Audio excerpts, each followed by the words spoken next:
We turn now to an important health story. 40 million American adults are affected by some sort of anxiety disorder. In fact, it's the most common form of mental illness in this country. But what about kids? What do you do if your child suffers from severe, paralyzing anxiety? It's the first part of our series, Face Your Fears, and ABC's Nancy Weiner joins us with more. Good morning, Nancy. Good morning, Kate. You know, sometimes fear can actually be healthy. The adrenaline surge and heart palpitations are your body's way of alerting you to danger.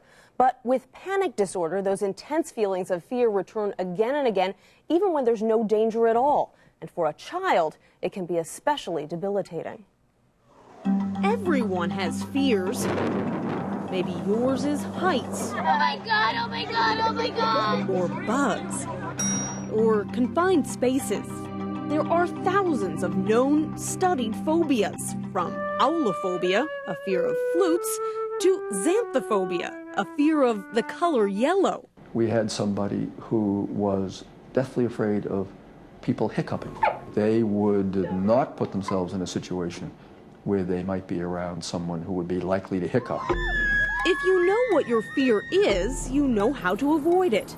But for more than 6 million Americans with panic disorder, they can never be sure what will spark their fear or when it will come over them. Sometimes I have the fear of that I'm gonna die, I guess, because I won't be able to get help. Good. Lindsay Lanouette is the last person you'd think has any reason for fear or worry.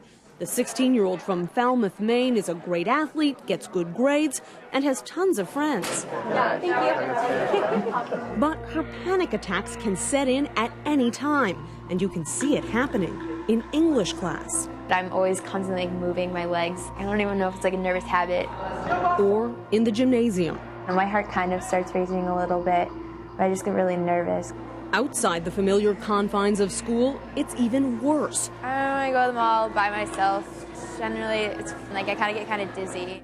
Lindsay's parents say she's been struggling with panic her entire life. Initially, it was just, some separation problems with going to daycares or kindergarten. She'll say that her hands are tingly, her feet are tingly, she feels separated from her body. Up until now, the family has tried to cope by keeping Lindsay out of places where she panics, like restaurants and movie theaters. But they can't protect her forever. She's almost old enough to go to college. I just worry about sometimes because I think sometimes she feels really bad that she has this and doesn't understand it. And I just worry about some of the thoughts that she has said before, that she doesn't want to live anymore. Recently, they got new hope. A family friend told the Lanouettes about the Center for Anxiety and Related Disorders, 2 hours away at Boston University.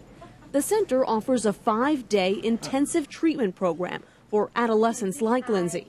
Dr. Donna Pincus will lead her through it. I'd like you to just be almost like a scientist with me. I want us to watch what happens, and I want us to watch what happens right before you have a panic attack. Doctors are still studying what causes panic disorder. One theory is that it has to do with the amygdala, the part of the brain that coordinates the body's automatic response to fear. Perhaps it activates abnormally, too frequently, in certain people. What we have to do together is teach that watchdog in your brain to not bark so much at times where there's not really any danger there. The way they will do that is by placing Lindsay in the very situations that cause the most panic and leaving her there. Will it work or make her more afraid than before? Teenagers with panic attacks can't handle the therapy and refuse to go through with parts of it. But Kate Lindsay says she is determined to make a change.